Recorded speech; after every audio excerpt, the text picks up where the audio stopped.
प्रभु के पवित्र नाम को सारा आदर और महिमा आज इस अनुग्रह दिन में अर्पित करते हैं। आप सभी प्रियजनों को प्रभु यीशु मसीह के नाम से मेरा स्नेह अभिवादन। फिलिपियों की पुस्तक 3 अध्याय उसका 12वां वचन।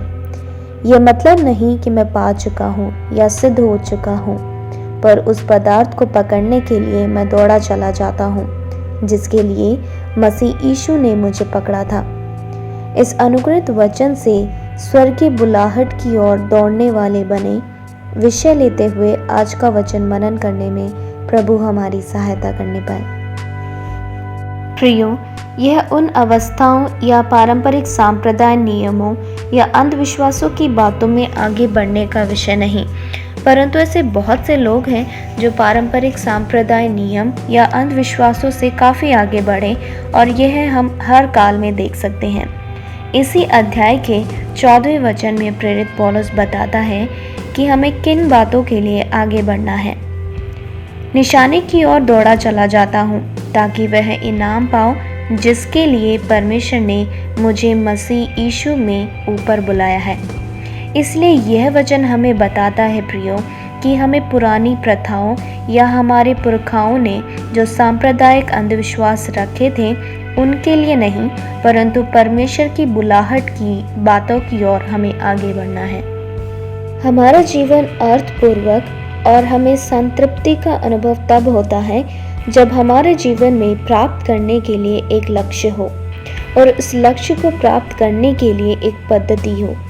यदि हमारे जीवन में कोई लक्ष्य ना हो तो हम आलसी और निष्क्रिय हो जाएंगे।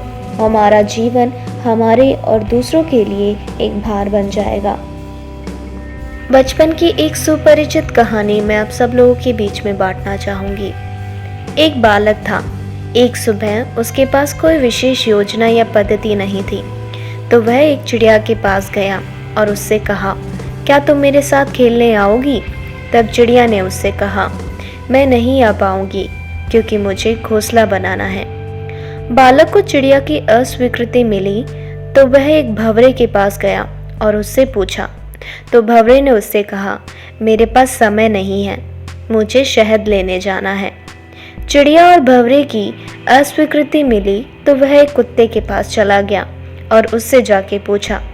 कुत्ते ने जवाब दिया कि मेरे पास भी समय नहीं है, मैं अपने मालिक की घर की रक्षा कर रहा हूँ। यह सारी बातें सुन के बालक बड़ा लज्जित हुआ और वह अपने रास्ते चला गया।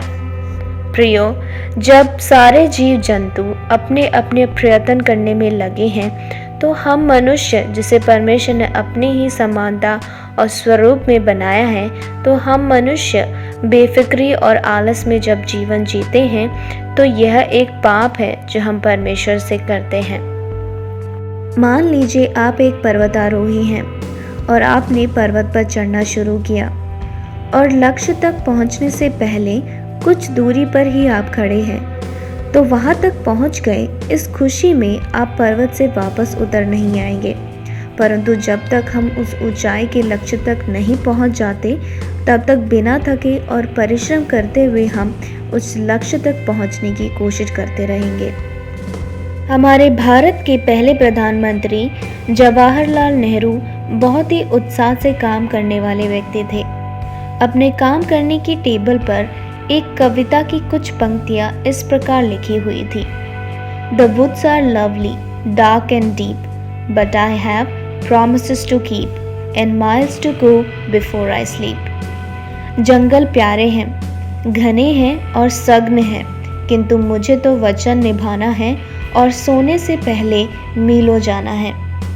आदरणीय पूर्व प्रधानमंत्री जी की इस कविता की पंक्तियां अधिक प्रसिद्ध होने का प्रधान कारण ये था कि यह पंक्तियां अनेकों लोगों को धैर्य देने पाई। इसलिए नित्यता के दर्शन पाए हुए यीशु मसीह द्वारा परमेश्वर की उस स्वर्गीय बुलाहट को प्राप्त किए हुए हम जन स्वयं की संतृप्ति और स्वयं के विश्राम में समय व्यर्थ ना करते हुए आगे मिलने वाले हर अवसर का सदुपयोग करें। प्रेरित पौलुस कहते हैं कि पीछे की बातों को भूलकर आगे की बातों की ओर बढ़ता हुआ निशाने की ओर दौड़ा चला जाता हूँ ताकि वह इनाम पाऊँ जिसके लिए परमेश्वर ने मुझे यीशु मसीह में ऊपर बुलाया है। प्रियो, प्रेरित पौलुस के विषय में हम देखें तो उनके द्वारा स्थापित की गई सभाएं थी और अनेकों विश्वासी जन थे।